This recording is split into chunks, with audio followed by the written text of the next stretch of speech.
Winner take all in Brooklyn. The biggest playoff game in New York women's basketball history in years. Jackie Powell here to talk about it. Locked On Women's Basketball starts now.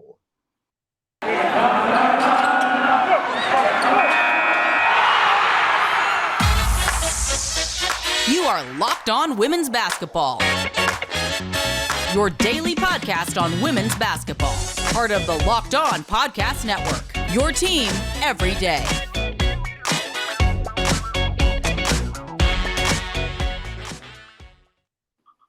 Happy Elimination Day. I am Howard Megdal, founder and editor of the Next Women's Basketball Newsroom. You can follow all the work we do there at thenexthoops.com. Thank you for making Locked On Women's Basketball your first listen every day. And we have drama every day, but I don't know that we've had more drama than this. The Brooklyn scene tonight. New York Liberty, Chicago Sky. Game 3 of the first round playoff series between these two. The winner moves on. The loser ends their season. Jackie Powell, who does incredible work covering the Liberty over at the Next, who does terrific work at Bleacher Report and numerous other outlets. Jackie will be there tonight. Jackie's going to be heading over to shoot around very shortly. But set the scene for me, Jackie, for you personally, what it means to a team that you covered to 2-20, now with a chance to win and move on in the playoffs. How different this feels. It's like night and day, Howard. And although the first frame of reference you bring up is the 2-20 Webble season, I even think back to my first year on the beat when we were in the Westchester County Center and you could fit less than 2,000 people. And it was a completely different roster and it was a completely different energy, a completely different coach. We've been through, we're now on our second head coach since Katie Smith. And what this means to me is you're watching a franchise grow and you're watching it develop and you're watching it change. And that's what I've been able to do in these past many years. And it's a really fulfilling thing to be able to report on the lowest of lows and what isn't working and trying to figure out why. And then also getting to a point where we're sort of putting the pieces to the puzzle. We're figuring out what works. I think that is what has really meant the most to me. And it's not even just the X's and O's of it all. It's the ins and outs of the franchise. It's the fact that they have people now taking pictures, creating live video content on their social media. I mean, the growth is across the board. The feeling is so different. I remember we were in Westchester. You were there. I was there. Russ Steinberg was there. And yet we still didn't have enough for a minion. Not because they couldn't get 10 Jews wanting to come to Westchester, but because there wasn't space in Westchester County Center. It just didn't fit that many people. So it was a very sad thing, obviously, from a Jewish prayer perspective and also from a basketball perspective. But as you think about this team now, and we're going to get into it, what went right in game 1, what went wrong in game 2, and what needs to get fixed in game 3. This feels like a franchise that understands the direction that it is going. And even if tonight doesn't go their way, to go out there in game 1 and punch them in the mouth and go into the defending champion's home court and go win a game with a 13-0 run in the final 332. I just wonder how much you feel like that alone is something that this franchise is going to take going forward and what you're hearing from them about it. I mean, my analysis and my perspective is it's one of the most important wins in franchise history. I just don't see how you could look at it any other way. I asked Sandy Brondello sort of about that. I've even been comparing the Marine Johannes pass, which I am now calling the pass, to sort of Teresa Weatherspoon's The Shot. I know a lot of people are going to be like, how dare you compare some Marine Johannes pass to Teresa Weatherspoon? But I think there are some similarities between those two moments. let's just be clear, by the way, there are going to be people, no matter what you say on any topic, who are going to reply with "How dare you?" That's just the nature of social media. And That is so true. I think that makes a lot of sense. And as the foremost chronicler of this team, I think it is your role to be able to do that in the same way that you came up with Statue of Liberty as the nickname for Marine Johannes. Jackie and I can't figure out, was it me? Was it her? Was it a combination? I think we talked about it on press row. I know she put it into print. I am happy to tip my hat to Jackie on Statue of Liberty because I think it is the perfect nickname for Marine Johannes. But yeah, the pass, yes, yes, the pass. I mean, especially when it sparks that epic victory. Do you think that win happens if Marine doesn't change the momentum of that game? At that moment, Chicago's up by 6, 3.5 minutes to go. I mean, it completely silenced the sky. It silenced the entire arena. It, I mean, it also was pretty exemplary of how the Liberty were able to read the Sky's defense. Really, it was an example of how Marine Johannes was able to outsmart the uh, the overhelping or the trapping or hedging of, I believe it was Candace Parker and I think Desiree Stevens. I'm Mhm. trying to remember. I've seen this pass so many damn times. I just remember there were two defenders that were like, you know, trying to trail her and trap her on the side. And then Mhm. she does her over the back pass to a wide open Natasha Howard. And it's also pretty exemplary of what New York Liberty basketball is. The New York Liberty are the best pick and roll team in the WNBA. I think there is a stat that backs that up. Yeah, And this makes sense. This is who they were supposed to be when they drafted Sabrina Ionescu. that's And right. that hasn't been realized until this season. So I guess it was very emblematic of where the franchise is right now, completely. I guess I wonder, and maybe there's not a single answer to this and something they have to figure out because it's complicated for numerous reasons to keep Marine Johannes over the long term. But given not only what she's been, but what she's allowed Sabrina Ionescu to be, do you think there's a more important person on this roster beyond Sabrina at this point?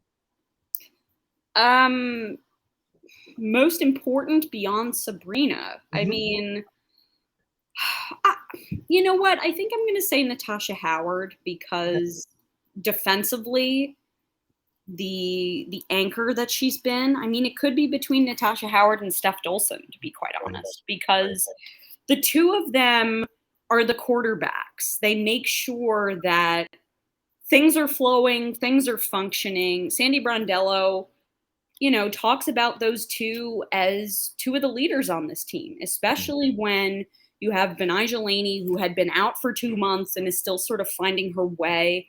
What Benijah Laney really likes about this current roster is she feels like she doesn't have to do too much. She can just be herself because there are leaders she trusts on Mhm. this roster already, and there are players that she trusts. Yeah, yeah. It That it's was not the case last year. no doubt about it. To me, when you think about, and again, I am guilty of this as anybody. I think about the 2023 Liberty as much as I think about the 2022 Liberty, because As clearly do I. they pointed at the future. And if you think about a team that perhaps I don't know, I'm just talking out loud here, might add somebody at the 4-5 position next year who complements Sabrina, then the question changes to what Sabrina is potentially best able to be in that backcourt. And so at that point, when she is anchored, the quarterback is, just hypothetically, like whoever you could grab off the street from North Syracuse, you could really have a difference maker in Marine Johannes next to Sabrina playing with, whoever that might be. I'm not going to speculate or come up with particular free agents in this offseason to come. But at that point, that team needs Marine as much as they need anybody other than Sabrina and, somebody who went to UConn, let's say, from Well, 2020? Howard, if I could interrupt, I do have some reporting on Maureen Johannes when it comes to the future, and that is at this point, the Liberty are at a place where they are going to do whatever it takes to make sure that she can return. The idea inside the Liberty organization is that Maureen loves this team, she loves this franchise, and she wants to come back. So that is going to be difficult when it comes to maybe 2024, because I think the idea is that in 2023, the European leagues are going to end a little bit earlier because of Eurobasket. And obviously, as we know, well, what may happen with Johannes is she may have to leave in the middle, but she won't be the only one who has to. And I believe the CBA does not penalize players for national team commitments. That is the case. There are exceptions there. And for those who may not know, prioritization in 2023 means you have to be there for opening night. Prioritization in 2024 means you have to be there for day one of training camp. So it's an interesting sliding scale we're seeing going on right now. It is going to be fascinating without a doubt. And again, like you said, should the Liberty pursue, again, without getting into specifics, let's say somebody who has a 1-year-old daughter named Ruby, it will be fascinating to see what happens. I do want to take some time and talk to you about Truebill, and specifically why Truebill changed its name to Rocket Money. We'll tell you what we heard. Truebill, now backed by Rocket Companies, has grown from a bill management app into a full-on personal finance empowerment tool that helps over 3.4 million people with budgeting, lowering bills, canceling subscriptions, and more, saving each of their members on average about $700 a year. With that growth comes the next evolution in Truebill's story, which is a new name. Bottom line, Rocket Money is everything you loved about Truebill, but with a fresh look and feel. So start canceling your unused subscriptions and save money at rocketmoney.com/lockedonnba. That's rocketmoney.com/lockedonnba, or download the app from the Apple App Store or the Google Play Store. Apple App Store is not such an easy thing to say for future reference. So speaking of not easy, Saturday was not easy for the New York Liberty. Final was 100-62. And if anything, it was not as close as the score would indicate. Chicago led by as many as 42. They led early. They led often. The Liberty shot 33% from the field and 3 of 20 from 3. My question for you, Jackie Powell, was how much does game 2 reflect the reality of where these two teams are compared to the first 4 games, the 3 during the regular season and the game 1 won by the Liberty, of course, reflects a real closeness between these two teams? So it's interesting because the first game that these two teams played this season was a blowout. It absolutely was. The Liberty were very injured. They had some players who are not with them now. They did not have Crystal Dangerfield or Maureen Johannes. And they were still trying to find their way. I mean, Sandy Brondello talks about May being, that whole month being their training camp, because the training camp they had was very interrupted, and at points they only had 5 players practicing because there's so many different people who were nursing different injuries. And so that game, I don't like to maybe bring into the calculus, but I think what happened on Saturday is more indicative of how inconsistent sometimes a really young team can be, in that you take your foot off the gas, and that's really hard to know or to control. Like, it was no coincidence that in this early morning 11 a.m. start that the Liberty struggled. As many of you, maybe you have, maybe you haven't, I wrote a piece about how the Liberty lost 3 straight camp days in a row. They had 3 camp games in a row, and they lost all 3 of them. And as they moved through the camp games, they progressively got better. But that first one, the loss to the Aces, it looked pretty similar to what we saw on Saturday, in that there was just no resistance. They just gave up. It was because they weren't making any shots. The defense just completely fell apart. And sure, I was watching some of the film of the first quarter yesterday, and the Sky defensively were a lot more aggressive. But I don't think it's because the Liberty are just an awful, awful team. I think it's because the Liberty bigs were not helping out the guards properly. Like, you notice if you watch the film, the two hedgers would move way past the screener, and the screener would not be even set. Like, Steph Dolson or Natasha Howard would sort of be like floating around, and I was like, what's going on here? This wasn't what we saw on when was that? The first game? Wednesday. This was not what we saw on Wednesday. We saw a more confident screening. Yeah. And so I think the two of them were clearly taken aback by just a little bit more aggression and quicker rotations from this guy.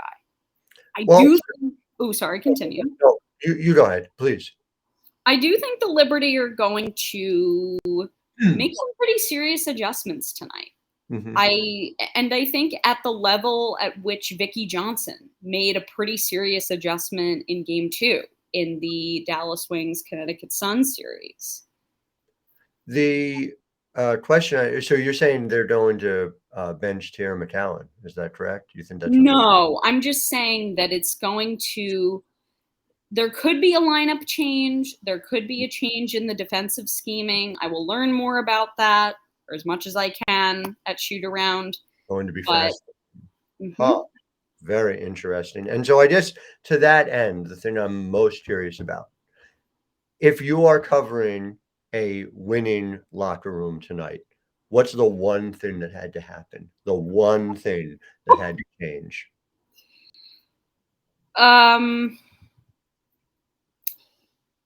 I'd say the Liberty play a better defensive game. And I'd say that they get at least 4 players in double figures. Fair. Now, does one of them have to be Beck Allen?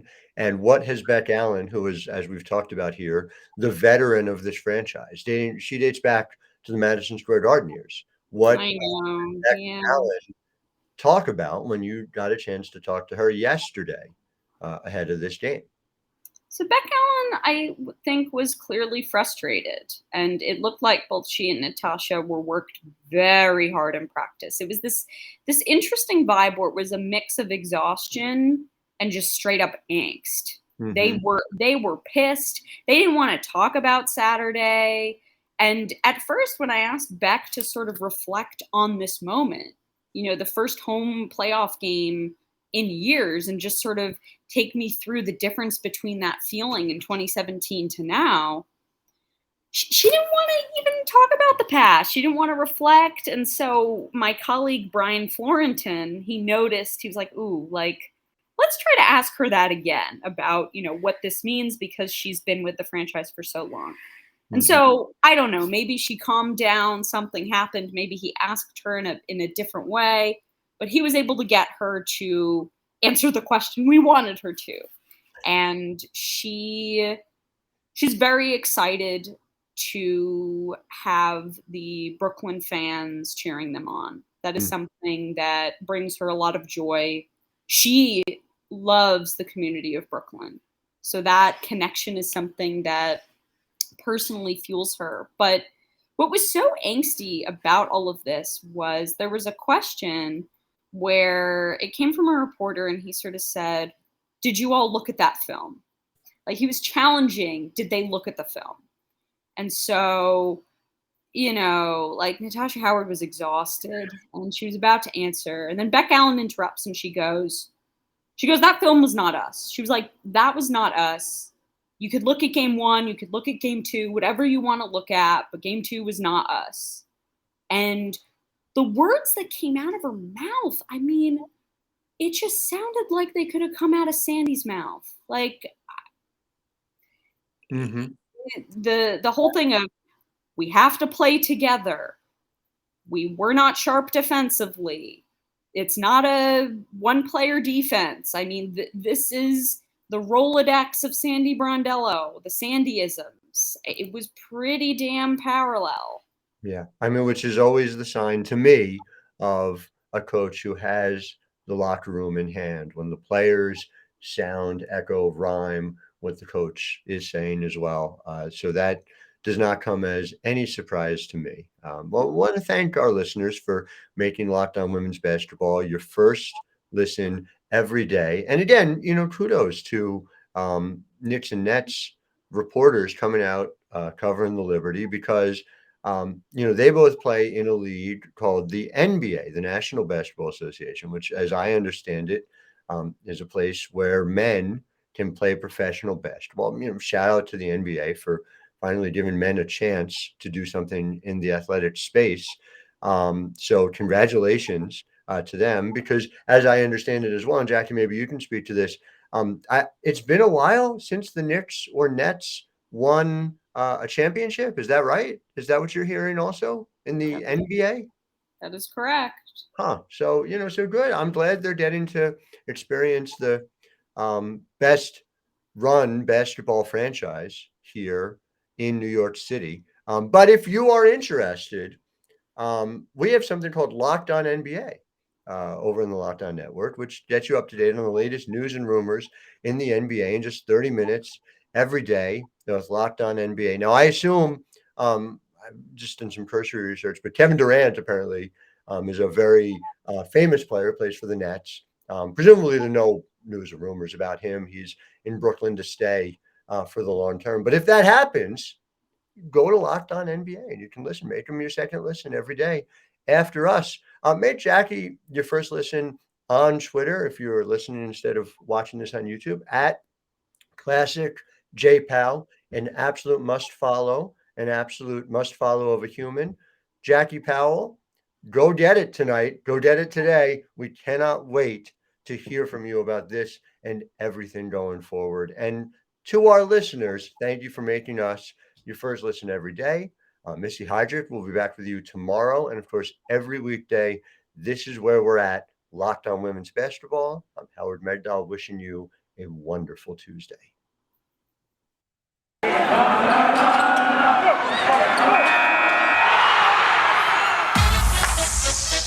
You are Locked On Women's Basketball, your daily podcast on women's basketball.